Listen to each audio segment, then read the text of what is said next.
Господа, вы все прекрасно знаете, что на моем канале только за прошедший 19 год стартовало и окончилось несколько грандиозных проектов. Мы начали Ультратанк в 19-м, мы закончили в 19-м ЗИЛ, еще очень много чего, но, как вы понимаете, развиваюсь я не только на ютубе, но и в игре Викинги War of Clans, в которой я достиг уже 17 уровня дворца, и, кстати, Викинги — это наш постоянный спонсор, благодаря которому канал развивается. И это все потому, что в самой игре нас ждет огромный выбор воинов: наемники, всадники, налетчики, фурии, лучницы и многие другие. Сражения с реальными игроками со всего мира, разнообразнейшие квесты, за выполнение которых вы получите щедрые награды. Но Викинги — это не только битвы, это также развитая система рейтингов, разнообразные соревнования, стильная запоминающаяся графика и возможность выбирать снаряжение и стиль боя своей армии. И все это в одной игре. Ну а мне лично в Викингах больше всего нравится это невероятный драйв. Ты никогда там не стоишь на месте. Ты вступаешь в кланы, громишь врагов со своими союзниками, выполняешь крутые квесты и, кстати, получаешь за это приятные награды. Так что не теряйте времени, проходите в описании и скачивайте Викингов именно по моим ссылочкам, и тогда в качестве бонуса вы получите 200 голды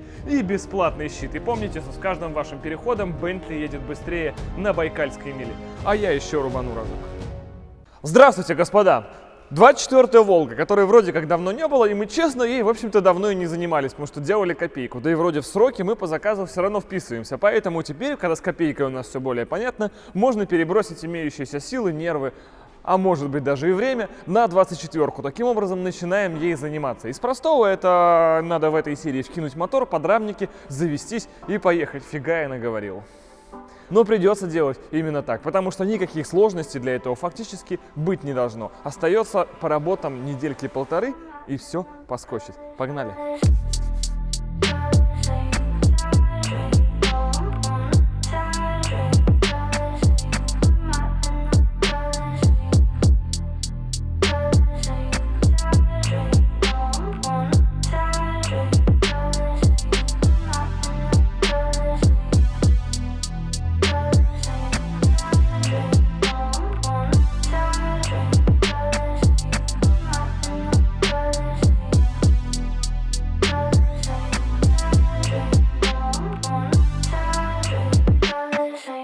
Так, ну что ж.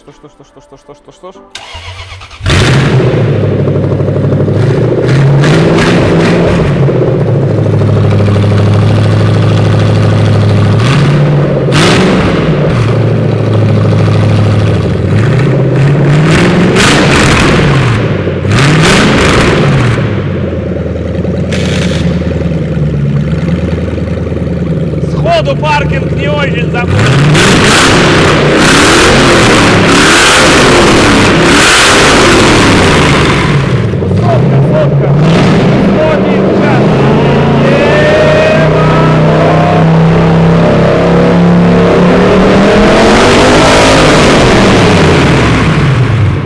Он не может таких.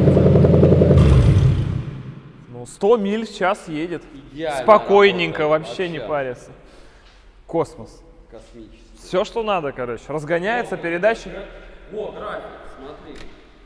У нас есть сохраненный график. До скольки мы разогнались максимум? 150, 160 миль в час. Могли бы и больше. Короткая прямая очень, не хватило просто. А так, видишь, сзади яма, я растормозился уже. Не, ну нормально, и главное быстро до сотки, да, нажал, все, сразу стрелку кладет. Блин, ну, звук работающего V8, это всегда хорошо. Я уже вижу, как Волга едет прям сразу при этом звуке.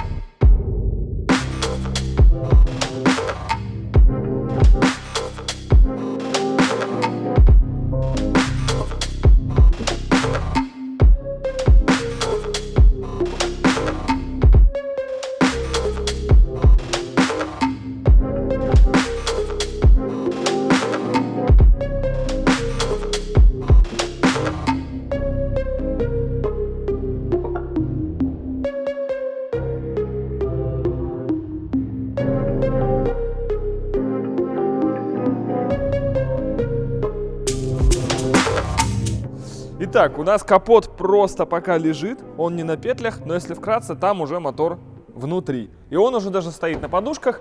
Честно говоря, не знаю, какой смысл про это все вам подробно рассказывать, ибо процесс инсталляции УЗ в 24-ку — это вещь такая уже Настолько попсовая, что ее делали все. Из особенностей этого свапа он на самом деле довольно лайтовый, потому что машина не предполагалась под дрифт, машина не предполагалась под какие-то там суперспортивные мероприятия и показатели. Должна быть просто мощная едущая Волга, которая по своим ощущениям должна быть очень близко именно к 24-ке. Именно поэтому мы все оставляем как есть. Здесь даже рулевое управление останется такое же на рулевой машинке. То есть очень часто в Волгу ставят рейку. Начинается небольшой колхоз вот здесь, рейка должна быть перед двигателем, соответственно, рулевое все сошки переворачиваются назад на подвеске, там еще переколбашиваются, в нашем случае нет. Это будет оригинальная 31105 подвеска, на рулевом управлении также при помощи рулевой машинки, гидроусилитель запитается от этого мотора. Тормоза, единственное, что мы переносим со штатного места 24-ки уже в более-менее человеческое место вот сюда. Потому что так просто проще, оно сюда опять же влезает. Волга на самом деле очень широкая машина, и в плане свапа очень хорошо под это все подходит, здесь особо никаких проблем не возникает. То есть рулевое будет традиционное, как было, подвеска волговская и с задней подвеской. Сейчас решено, по крайней мере в первой генерации, потом всегда все еще успеем поменять, но также сохранить мост. Это предполагавшаяся задняя подвеска на Волгу. Ничего в ней такого непонятного нового нет. Это супроподрамник, который стоял у меня в антигелике. Единственное, что в него мы внедрили теперь свободный редуктор задний. То есть, как вы видите, это больше не заварка, это не блокировка, это самый обычный редуктор. Все это должно было ставиться сюда и, по идее, очень помогает управляемости, потому что независимая подвеска всегда лучше, чем мост. Но мост от Volvo стоит, во-первых, 8-10 тысяч рублей, во-вторых, он втыкается даже на родные рессоры и просто кардан. То есть это все вот так вот просто бах и влетело. А для этого подрамника нужно резать, пилить и варить. Поэтому мы сейчас клиенту сделаем это все на мосту от Volvo. Самый обычный неразрезной мост на родных даже рессорах. Клиент проедется, и если ему не понравится, у нас всегда в наличии уже полностью подготовленный, обслуженный подрамник от Супры. Так что, если заказчик при первом выезде скажет, что здесь что-то не так, по внешке-то мы уже ничего менять не будем, мы без проблем вкатываем этот подрамник, который его ждет. Но для полноты ощущений именно в начале это будет даже мостовая Волга, что делает ее прям еще более аутентичной и еще больше возвращает вас в 70-е и 80-е.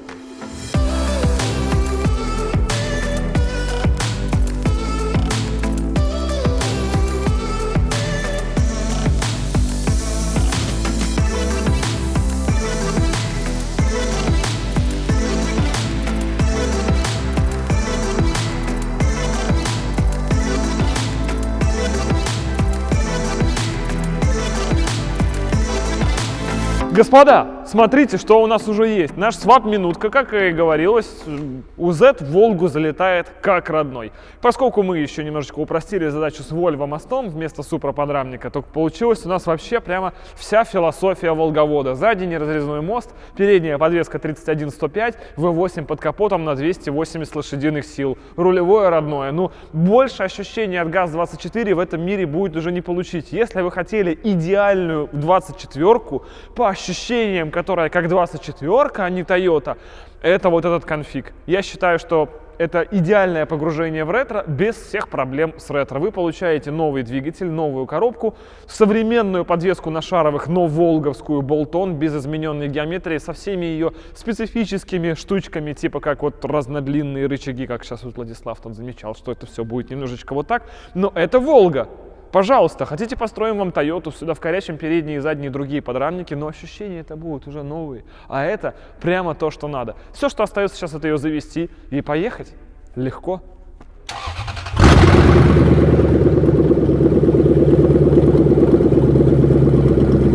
Пусть хоть погреется, я даже не знаю. Хотя, естественно, это УЗ, и, естественно, работает он сразу же идеально. Никаких с ним проблем быть не может. Вкинул, поставил и поехал. Ну-ка.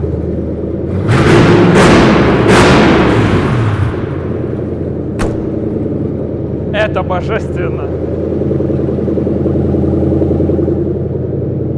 У нас есть все, что нужно. Ворота там, ночь ждет. Валим.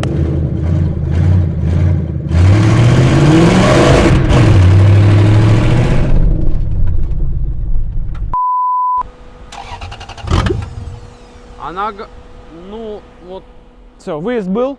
да. Выезд был. Ну, Господа, в этой серии никто не обещал много. Потому что машина просто не собрана. Как бы... Не, надо сделать электрику для начала. Заводится. Все офигенно у нас сейчас. Просто никаких проблем.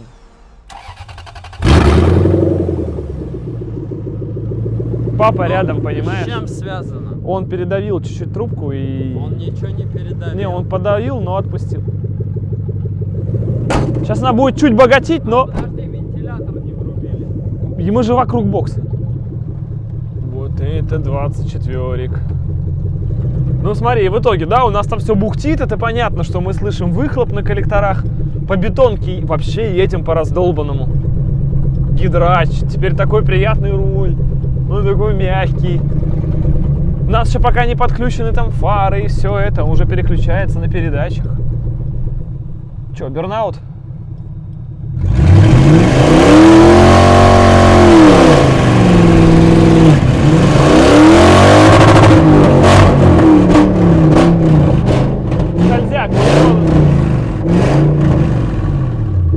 Сейчас, мы на снегу.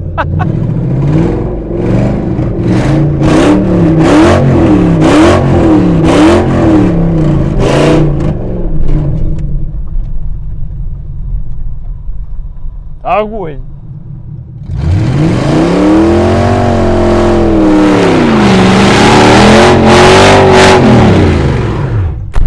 Одним колесом, естественно, дифференциал пока свободный.